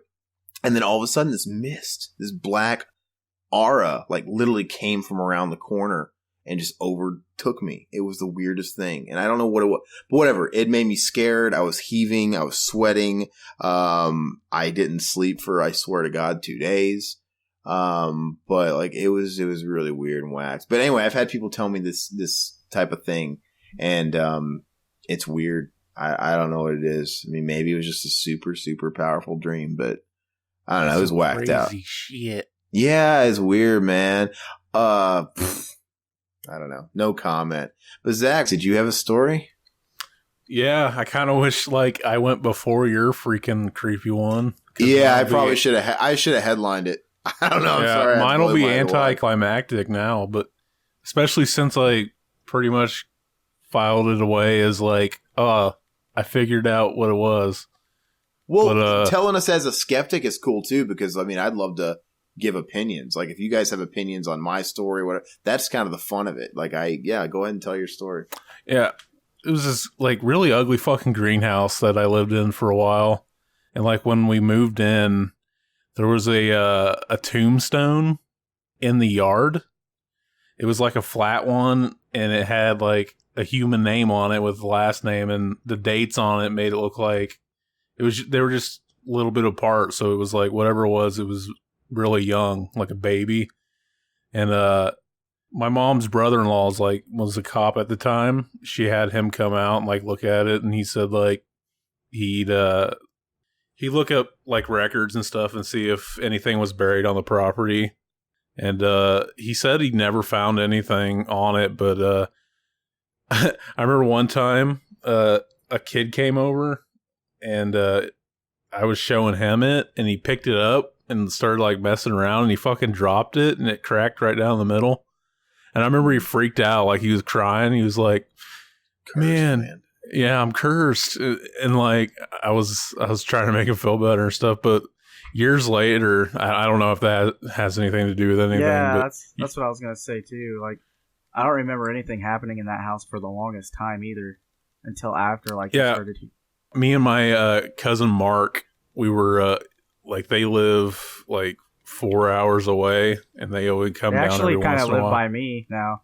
Yeah, but like we used to like make videos and stuff up in my room because I lived upstairs. It was just like me, my sister, and then a bathroom upstairs, and that's it. And then the rest of the house is downstairs. And we were recording, and we stayed up all night and got tired. So early in the morning, we went downstairs and was getting ready to like lay down and go to bed in the front room, like on the couch, because it was always really hot up there. So we would just sleep downstairs where it was cooler. And we get down there and we're on the couch and the TVs and everything are off. It's completely silent in the house. And he goes, oh, we should have brought a blanket. I'm going to go grab that blanket that's up in your room. And I'm like, okay. So he goes up there, and I guess as soon as he grabs the blanket, we both hear like a baby cry. Oh. I mean, this isn't something like we were both thinking about that story about the two. This is years later when that's the last thing in my mind. You know what I mean? So he comes down. He's like, did you just hear a baby cry? And I was like, that wasn't you. Like, that wasn't a noise you made or something. He's like, no. And then we both just get really creeped out. And he just kind of, we sit on the couch and just kind of, we put the blanket over us, like even covering our eyes because we were so creeped out, and like we were afraid to, take it off, and because we were afraid like we'd see something, someone walking down the stairs. Isn't that funny? We're always like scared to see. Yeah, it's really. But like, yeah. So like my sister she had stories too where I remember she told me she had like a dream once where she thought she saw a baby like outside the window of her room, because that's where it came from, was like the baby cry was kind of her room, like that direction. And but yeah, like years later, I don't remember if my grandpa, like we moved out of that house, and I don't remember if my grandpa moved in. I think he moved back in right then. Or Actually, no, I think he. No, I think he lived there. And aunt moved in there for a little bit. Remember? Okay, did that happen first before grandpa? I don't know. Yeah, I don't remember, but yeah, my my uncle and his kids and his ex-wife lived there for a while, and he was telling us like the first night, we didn't even tell him anything about it, but he said the first night he was sleeping in what used to be my room, and he felt like they were sleeping in the same room, kind of because they were getting used to a new house and the kids were scared and stuff like that. and he was sleeping on the floor with his son. And he said that he woke up feeling like something bit him on the leg, and he like turned around to look, and he actually like he saw the drool still on his leg. I was like, was it your son? And he's like, no, he was turned over sleeping unless he was faking it. But yeah, like years later, I brought that up to my grandpa, and he was pretty skeptical and everything. He just kind of laughed it off, and he's like, Was there a dog? Was there a dog in the house that maybe could have? No, we didn't have any. But that's actually what he ended up saying. Like, you know what? It was probably those stray cats, because there was always a shit ton of stray cats around the house or around the Property. I yeah, don't think property. a stray cat would do that, though. Usually stray cats don't want to be anywhere near humans. Well, no, he was saying like when they fight, they like make some weird fucking noises. Oh, yeah. Oh, Yeah, but then that drool thing, though. Yeah, so I don't. That kind of like at the time I was like, that makes sense. Yeah, but the cats don't really produce drool though. Their tongues are dry and sandpapery. They don't drool on you like a dog. I wasn't even thinking about that story at the time. I was just thinking about my experience. Yeah. So what? Yeah, so I acknowledge that it's like, yeah, it could be that. It could have been something completely different. The thing at the beginning that your cousin broke, like the headstone or the grave or whatever. Now, I'm sorry. What was there any sort of indication that was a baby? Just by the dates and the name on it, it was okay. It didn't sound like a pet's name. So it was was a spot or anything. See dates on it? Because I was going to say, I guess it debunks that. But I was going to say, back in the Civil War days, people would stop off at people's land to bury soldiers, and people would, and in places like Missouri and whatnot, you can find all sorts of little homemade graves, like in like Battle Creek and stuff like that, and Wilson's Creek and stuff, and they're not usually marked very well, if at all, that's kind of what we thought, because it was just a tombstone that was just like, it wasn't like cemented in there or anything, just kind of laying around. But a baby though, that's kind of weird. I don't think it'd be the war. That's interesting though. I don't know, man. I don't know. Yeah. I don't know if there's anything heavy enough there to like, yeah, that would be weird. Like that one, I'd be like trying to debunk. The both hearing the baby cry thing. I don't know, man. Did it sound like, you said those cats were outside. So did it sound like this baby cry was inside? Yeah, it did. So, I mean, would you have hypothetically been able to hear one of those cats from outside? Yeah, it's hard telling. That's interesting. He was saying like he heard them before. Well, of course, the skeptic would say that, but no, that one's kind of weird. Like, I don't know. Like, I think I would want more evidence on one like that, because there's too much. Isn't that house torn down now? Yeah, it's completely gone. Interesting. Yeah, I mean, it's all really fascinating, and I didn't mean to come out of the gate with a story that was going to outshine like yours, Zach, or whatever, but that's fine, dude. I have tons and tons and tons and tons of stories, and like I said, every house I grew up in was haunted and had some sort of activity. So, and I don't want to waste them all on one podcast, one episode, because this is sort of the first. I'm actually excited to hear some more of them. Yeah, it's cool, and that's the purpose of it. So, like, I'm glad I could tell, and hopefully anybody that's listening to this will be, intrigued by some of these things that we're talking about too.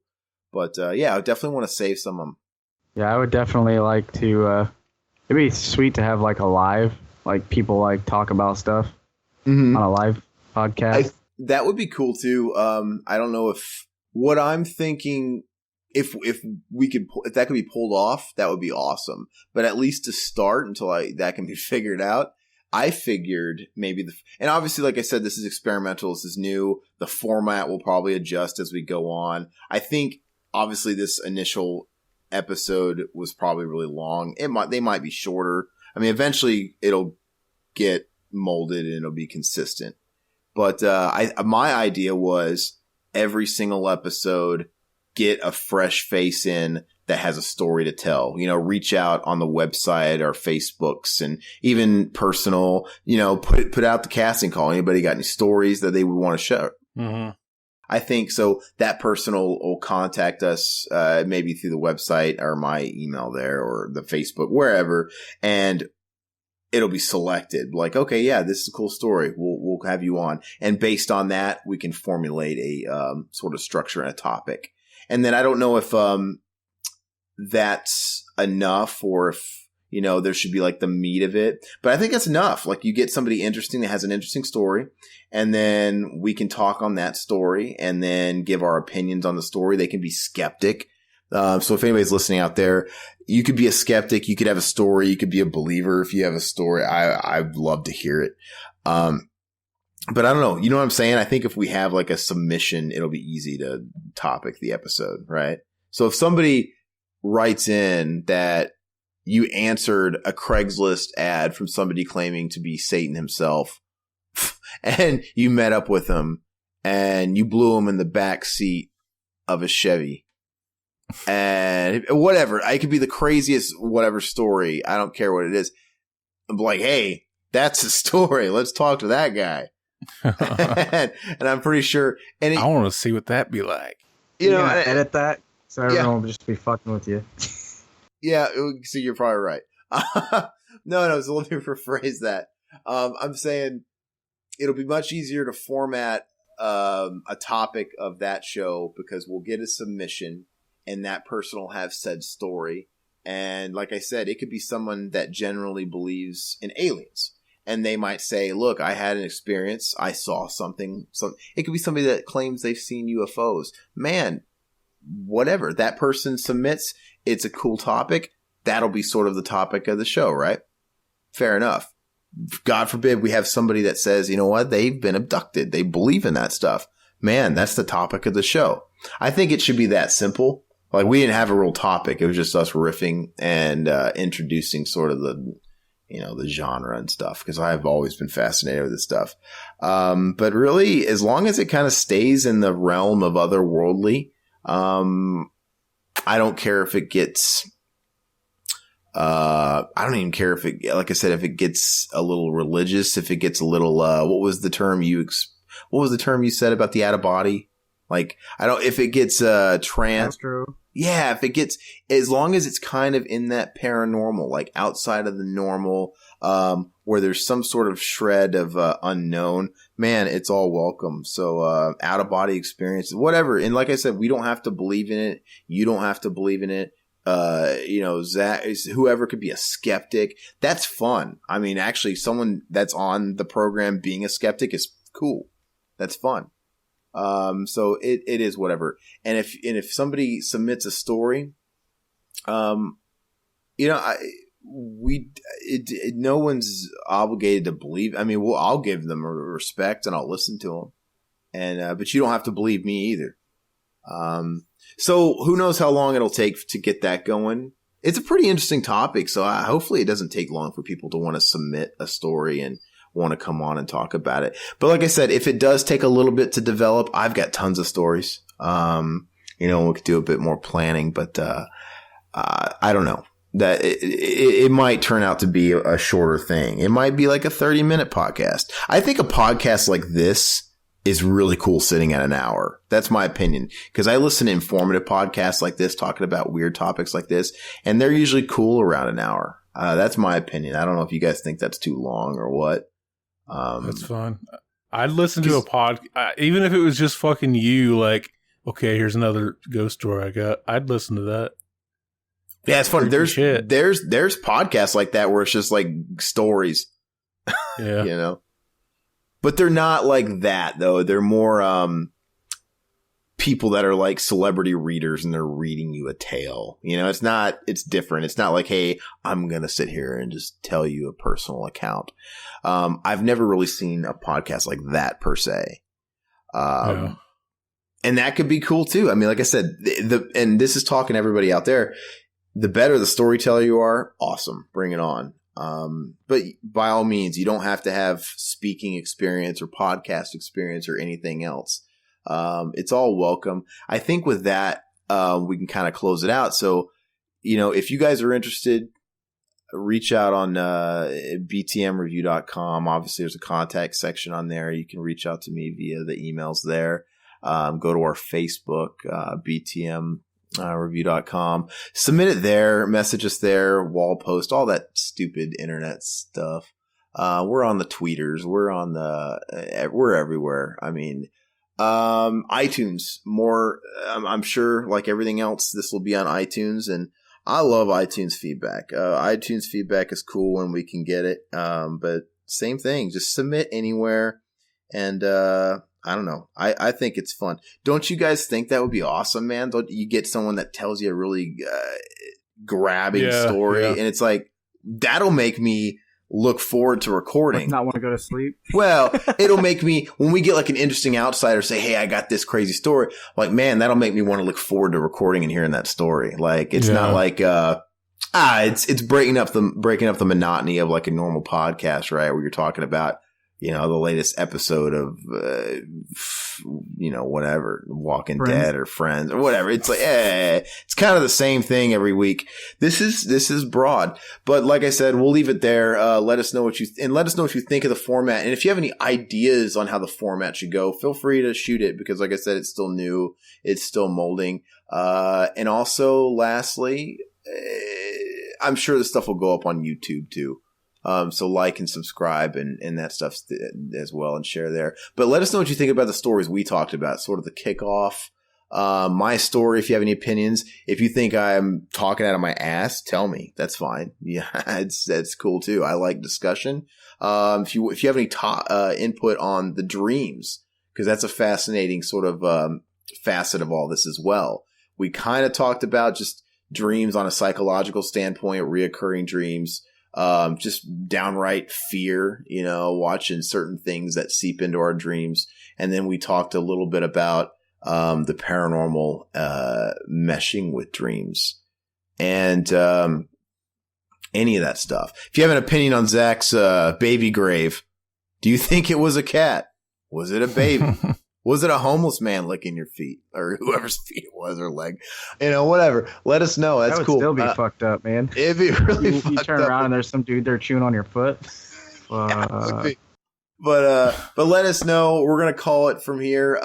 And we will hopefully see you next time. Hopefully it goes over well and keep doing it. But in the meantime, adios. What should I have, like a tail? Stay spooky. Stay spooky. Stay spooky. Mr. Fister says, stay scared. You can end it right there if you fucking want. That's funny.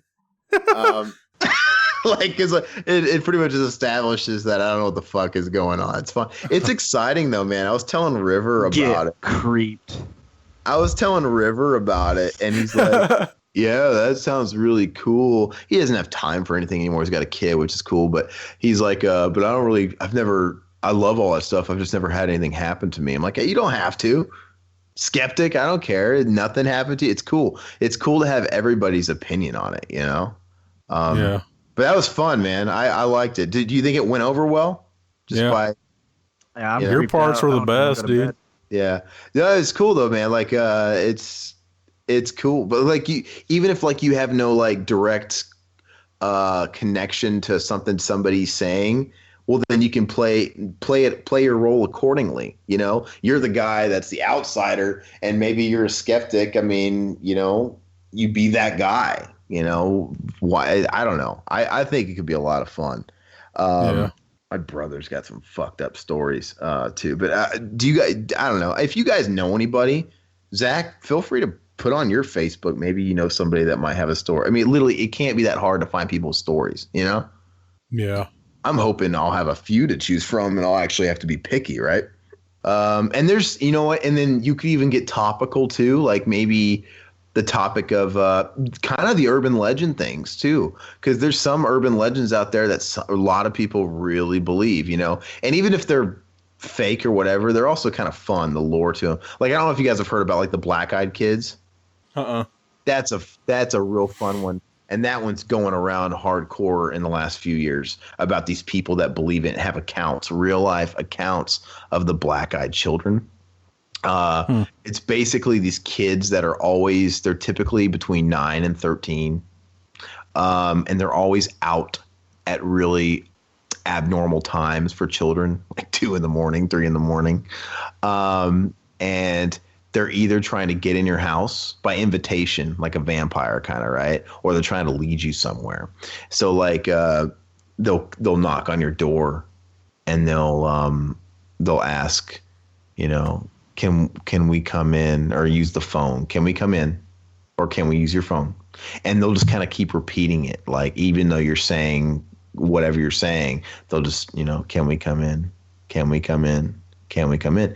And like the people describe it, the people that have so-called experienced this, they have their eyeballs, their complete eyeballs are black, and they don't realize it. It's like you'd think you saw some kids with pitch black eyeballs, you'd be like, holy shit. But they said like when you're in the moment, it doesn't even hit you. Like you're just in this weird stun mesmerization. It's weird. But then eventually it hits you that, well, their fucking eyes are black. They said it's weird. But yeah, I don't know. It's just weird phenomenon. You can Google it if you want, but there's weird like phenomena that go out there. They're fun to talk about. There's all kinds of stuff. And there's this like whole like sect of following, these underground groups of people that are into this stuff, man, you know? Like so it's fascinating. But I mean, we could delve into that other stuff more. There's literally, the well would never run dry, I don't think, with a topic like this. They really wouldn't. You know, you could have topical episodes like that. And then when you're kind of like running a little iffy on topics, man, you bring storytellers in. I mean, I don't think you're ever going to have a dry well with it.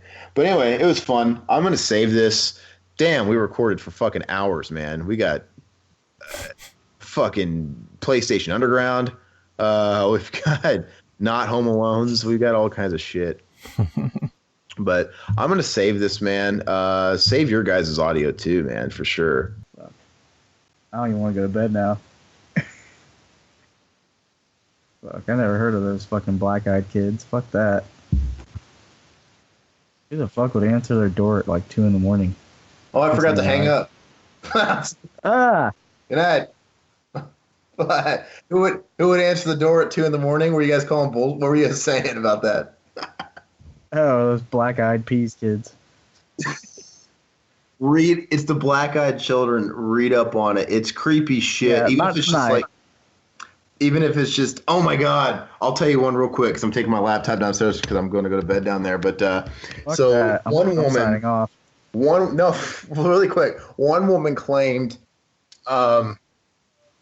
she had seen the kids outside. Her and her husband were questioning because they saw this group of kids. They're always in a small group, and they were outside in the streets in the neighborhood. And they were like, "What the fuck are kids doing out at like fucking 1 a.m?"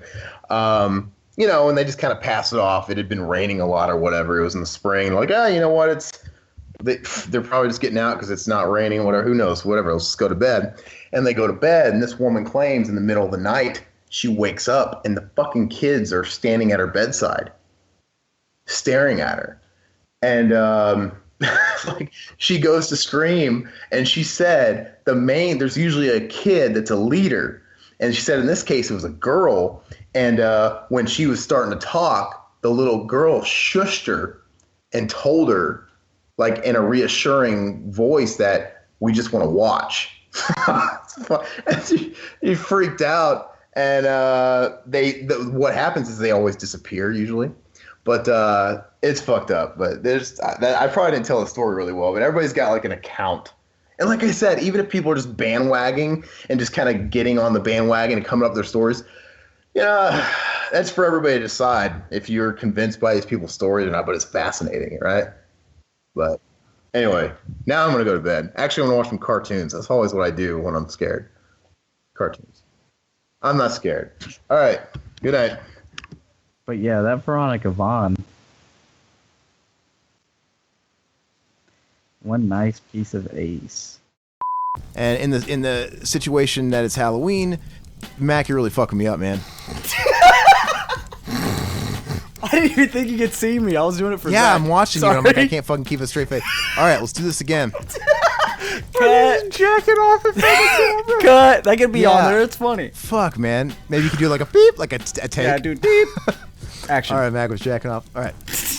What's up, everybody? Aaron here, Zach. We're here to do an intro for... Fuck, you're fucking me up. I can't look at you. I'm turning you off. I was just showing you my shirt, dude. There was nothing funny about that. I was just like, All right, last time. I'm knocking this out and we're going to bed. I'm going to bed. oh, we're going to go to bed? All right. Yep. All right, cut. All right, action. All right. It'll make you come. Can I cut? Am I good? Yep.